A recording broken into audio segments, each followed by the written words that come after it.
Jaksa Pinangki Sirna Malasari kemungkinan akan satu sel dengan mantan Gubernur Banten Ratu Atut Khosyah.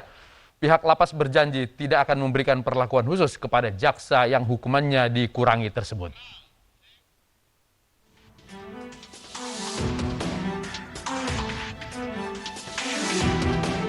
Terpidana koruptor Pinangki Sirna Malasari saat ini telah mendekam di Lapas Kelas 2A Tangerang, Banten. Pihak lapas menyebut terpidana koruptor dalam kasus Joko Chandra itu bisa saja satu sel dengan mantan Gubernur Banten Ratu Atut Khosyah. Atut merupakan terpidana koruptor suap dan alat kesehatan Banten dengan masa hukuman 12 tahun penjara. Saat ini Pinangki tengah menjalani proses isolasi di ruang huni pengenalan lingkungan selama 14 hari ke depan. Setelah itu Pinangki akan dimasukkan ke dalam sel tahanan umum. Mereka di depan tidak ada blok khusus untuk para tipikor, tetap mereka sama bergabung dengan teman-temannya yang lain yang sudah dulu. Di Lapas Kelas 2A Tangerang, Pinangki akan menjalani masa hukuman 4 tahun penjara. Hukuman itu jauh lebih ringan dari vonis tipikor, yakni 10 tahun penjara dengan denda 600 juta, subsidiar 6 bulan penjara. Pada sidang banding di Pengadilan Tinggi Jakarta, Majelis Hakim mengkorting masa hukuman Pinangki menjadi 4 tahun penjara.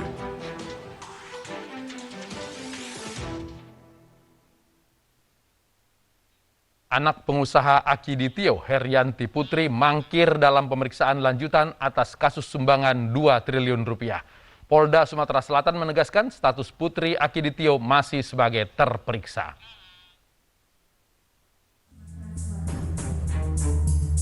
Klaim sumbangan 2 triliun untuk penanganan COVID-19 dari pengusaha Akiditio masih menjadi misteri. Usai pemeriksaan perdana Senin kemarin, hari ini pemeriksaan terhambat karena Herianti mangkir dari pemeriksaan. Polda Sumatera Selatan pun masih menyelidiki penyebab tak kunjung cairnya uang 2 triliun tersebut. Statusnya bagaimana Pak? Masih kita dalam, kan belum masih dalam proses penggalian pada yang bersangkutan. Berarti belum cair dana itu ya Pak ya? Belum. Makanya itu yang kita tanyakan, apakah ada kendala? Sehingga kalau memang ada kendala, kita akan bantu untuk menyelesaikan. Sebelumnya Herianto Tio, anak Akiditio tersebut, juga pernah tersandung kasus penggelapan. Herianti pun kerap tak hadir dalam panggilan pemeriksaan. Bulan 2 yang lalu, tahun 2020 ya, tanggal 14 Februari 2020 memang ada laporan polisi ke Polda Metro Jaya. Pelapornya adalah saudara JBK, inisialnya. Terlapor adalah saudari H. Jadi sejak Februari tahun 2020, ini sampai dengan saat ini sudah naik ke tingkat penyidikan, ya, karena sudah ada beberapa berdasarkan hasil gelar perkara setelah kita lakukan klarifikasi ke beberapa saksi-saksi dan juga pelapor sendiri, ada saksi ahli dan juga saksi-saksi yang lain. Kemudian pada saat itu memang pada saat penyidikan juga sudah mengundang saudari H, tidak datang, tidak hadir, sehingga hasil gelar perkara sudah memenuhi unsur naik. Hingga kini status Herianti masih sebagai terperiksa setelah sebelumnya sempat beredar kabar sebagai tersangka penyebaran berita bohong. Bagaimana teka-teki sumbangan 2 triliun rupiah? Kita langsung membahasnya bersama Kepala PPATK Dian Ediana Rai dan Menteri Hukum dan HAM 2004-2007 Hamid Awaludin. Selamat malam Bapak-Bapak. Selamat malam Pak. Kabar Pak? Saya ke Pak. Sehat. Sehat Pak. Saya ke Pak Dian dulu. Pak Dian, untuk mengecek keabsahan sumbangan itu apa yang bisa dilakukan oleh PPATK? Ya, begini Pak Nur, ya, jadi memang PPATK itu berdasarkan undang-undang kan kita memiliki akses langsung ya Pak ya kepada sistem keuangan kita. Saya salah satunya adalah perbankan Pak. Jadi semenjak merebaknya berita yang terkait dengan penyaluran dana perjanji untuk memberikan sumbangan sebesar 2 triliun ini, memang PPATK sudah langsung melakukan analisis dan pemeriksaan ke lapangan. Ya. Ini untuk memastikan 2 hal sebetulnya, karena buat kita ini PPATK itu isu ini menjadi penting karena 2 hal. Yang pertama itu karena memang dana ini cukup besar dan ada inkonsistensi dengan profil ya, dengan profil yang bersangkutan nih, Herianti dan keluarga bagi di Tio itu. Nah ini itu yang pertama. Yang kedua karena calon penerima kebetulan adalah masuk kategori PPATK sebagai PEPS ya, politically exposed person. Itu adalah pejabat negara dari pusat sampai daerah, para penegak hukum juga dari pusat sampai daerah. Itu dianggap person yang sensitif sehingga perlu mendapat perhatian dari lembaga intelijen seperti PPATK ini, lembaga intelijen keuangan seperti PPATK ini. Oleh karenanya ini kemudian kita melakukan langsung penelitian mengenai isu ini supaya memastikan saja bahwa yang pertama bahwa bahwa uang itu betul-betul bisa bisa direalisasikan. Yang kedua kita untuk memastikan bahwa tidak ada isu isu yang terkait dengan masalah integritas ya. Ini karena melibatkan pejabat negara. Ini dua isu ini yang menjadi perhatian PPATK. Oke, saya ke Pak Hamid. Pak Hamid, jauh sebelum PPATK melakukan penelitian ini, Pak Hamid sudah langsung sejak awal curiga bahwa ini tidak benar. Kenapa? Saya pengalaman dan trauma masa lalu. Ya, pada tahun 2018 terjadi bencana alam di NTB. Terjadi likuifaksi di Sulawesi Tengah. Ada seorang high profile, pengusaha, lengkap, orang kaya, mengklaim diri filantropis dunia, datang ke Palu, menjanjikan menggalang dana 2 triliun rupiah. Angkanya sama. 2 triliun rupiah. Ya, untuk melakukan rehabilitasi akibat bencana alam. Dan beliau sendiri menjanjikan 100 miliar dari pribadi beliau sebagai pengusaha. Lalu yang selebihnya 2 triliun itu digalang dari berbagai pengusaha. Belum pernah saya dapatkan data bahwa itu terrealisir. Karena itu saya trauma. Kedua, pernah ada masa ketika akal waras kita dipreteli secara sistematis oleh ucapan seorang menteri yang mengatakan di bawah prasasti Batu Tulis Bogor ada harta karun emas batangan yang bisa dipakai melunasi utang negara. Usut punya usut, kosong. Itu semua tidak ada. Ketika diberitahu menterinya, kenapa itu kosong? Jawabannya sederhana, bahwa orang yang menggalinya tidak ikhlas. Bagaimana akal sehat Anda ini bisa menerimanya? Nah, lantas kaitannya jadi dengan simpel sekali. Kaitannya dengan yang di Palembang ini apa kemudian? Apakah karena nilainya begitu besar atau apa? Pertama, inkonsistensi seperti kata Pak Dian antara profil dia yang tidak jelas dengan jumlah dana yang ditawarkan. Pertama, dia pengusaha apa? Ya. Kedua, kalau toh itu ada uang, dari mana bagaimana prosesnya sampai ada akumulasi 2 triliun? Kalau 2 triliun saja dia sumbangkan, berarti berapa modalnya ini orang? Itu dulu deh. Ketiga, apakah uang itu halal? Kalau ada, apakah bukan hasil money laundry? Katakanlah bukan hasil money laundry, tapi dia pernah judi dan menang besar. Tidak pernah juga kita mendengarkan ada bangsa Indonesia menang 2 triliun. Yang sering kita dengarkan bisik berbisik, si A kalah judi tapi tidak dipublikasi. Kan? Nah, ketiga, kalau uang itu ada, jelas, ada prosesnya, cross check, apa dia bayar pajak? Kira-kira bayar pajak enggak? Saya ke Pak Dian. Nalar aja saya pakai. Jadi soal nalar aja di awal itu ya. Nah, kalau Pak Dian nggak boleh nalar tapi juga harus meneliti. Kira-kira bisa diteliti nggak Pak Dian? Apakah ini bodong atau sebetulnya ada tapi karena ada sangkutan daripada administrasi jadi belum cair? Ya, jadi itu Pak, kita sudah melakukan penelitian di lapangan sebanyak diberitakan sebetulnya bisa dikatakan. Sampai hari ini tadi sore itu sudah kita update ya bagaimana hasilnya di lapangan. Kita sudah menyimpulkan sebetulnya nampaknya ini adalah sangat mendekati mustahil untuk bisa dipenuhi. Iya, iya. Jadi memang ini karena uangnya itu memang tidak tersedia jauh dari jumlahnya komitmen seperti itu. Oke.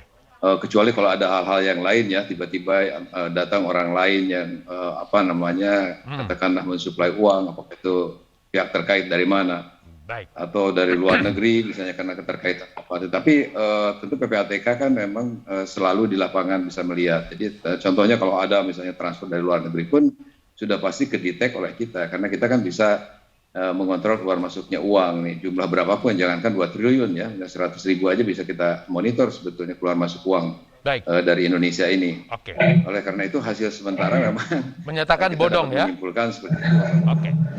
Ya hampir lah. Hampir bodong. Beberapa isu yang harus kita klarifikasi dulu. Pak Dian, tadi Pak Dian menyampaikan bahwa karena penerima sumbangan itu adalah pejabat negara, maka diperhatikan. Apa yang harus diperhatikan ketika si penerima sumbangan tersebut adalah seorang kepala Polda seperti yang terjadi ini? Iya, jadi mungkin ini semacam untuk edukasi publik juga ya Pak. Saya kira semua teman-teman paham ya bahwa yang namanya lembaga intelijen keuangan di seluruh dunia ini termasuk PPATK, salah satu yang paling menjadi concern lembaga ini adalah yang kita sebut sebagai politically exposed person namanya Pak. Jadi semua orang yang terekspos dengan politik.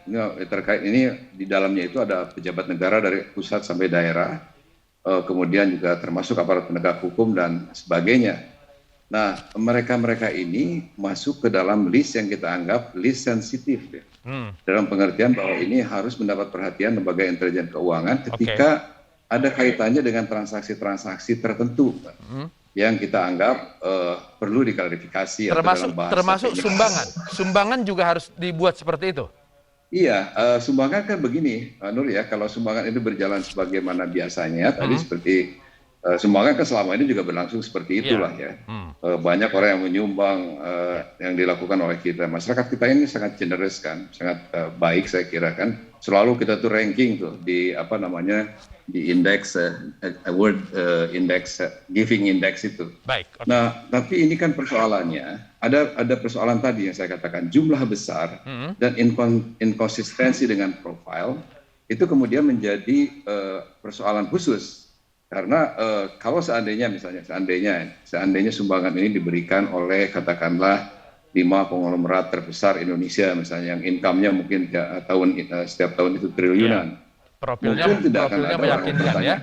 Oke, baik. Profilnya sudah clear. Nah, baik, kalau ini kan itu harus menjaga harkat dan martabat pejabat negara dalam hal ini, jangan sampai kemudian misalnya Kapolda kemudian terkena karena ini kan nanti akan mencemarkan tentu saja nama yang bersangkutan, lembaga kepolisian dan juga pemerintahan secara umum. Baik, saya ke Pak Hamid. Gitu, Pak. Ya, Pak Hamid. Ya. Ini ada di situ ada Kapolda, ada Gubernur, ada Danrem. Kenapa mereka bisa silau dan tidak terpikirkan bahwa ini sebetulnya tidak meyakinkan? Pertama ya, semua attitude bapak-bapak itu saya melihat aspek positifnya aja, berpikir positif ya. Iya. Itu refleksi dari keinginannya membantu rakyat yang sedang terhimpit karena pandemi COVID. Oke. Sebenarnya itu yang dominan. Nah, masalahnya memang ya sikap niat dominan ingin membantu itu tidak disertai dengan hitungan logika yang benar. Gara-gara apa itu? Misalnya, ini orang siapa? Iya. Apa bidang usahanya? Kedua, apakah uang ini halal atau tidak? Ketiga, kenapa begitu banyak? Serentak bersamaan. Keempat, ya bagaimana ya mekanisme penyalurannya nanti dan bagaimana ya mekanisme penyetorannya? Dan yang paling penting, tidak ada yang berusaha melakukan cross check, misalnya ke PPATK, misalnya ke pajak, ya kan? Langsung menerima aja. Ya, euforia, semangat yang berlebihan. Kalau ini cuma semangat, kalau ini cuma euforia dan semangat, berarti ada kasus hukum yang bisa menjerat mereka atau tidak? Kenapa? Ada kasus hukum yang bisa menjerat para pejabat ini atau tidak? Ya tergantung perkembangannya ke depan ya. Jangan sampai memang ada mujizat Tuhan bahwa uang itu ada. Kalau Ya, uang selesai kalau uang masalahnya, itu kan? ada berarti kan clear, tidak ada masalah, tidak ada bodong kan? Ya. Kalau toh ada uang itu, ada persoalan baru. Apa itu? Muncul. Ya. Apakah bapak-bapak yang hadir di situ punya kewenangan menerima barang itu atau tidak? Ya kan? Oke. Itu satu. Karena kalau tidak jelas, itu akan menimbulkan bisik berbisik. Bisa jadi berakhir pada fitnah. Oke. Ya kan? Nah, kalau uang itu tidak ada, saya kira bapak-bapak yang hadir pada saat itu dan mengaminkan janji itu harus melakukan public apology. Hanya cukup minta maaf selesai atau ada kasus hukum? Tidak ada kasus hukum. Minta maaf saja. Saya kira enggak. Cukup dia minta maaf. Cukup minta maaf. Baik. Oke. Kepada publiknya. Pak Dian, Karena toh dia tidak ambil apa-apa kan? iya, Pak Dian Iya, sepakat bahwa cukup dengan meminta maaf saja untuk mengatasi kasus ini terulang kembali?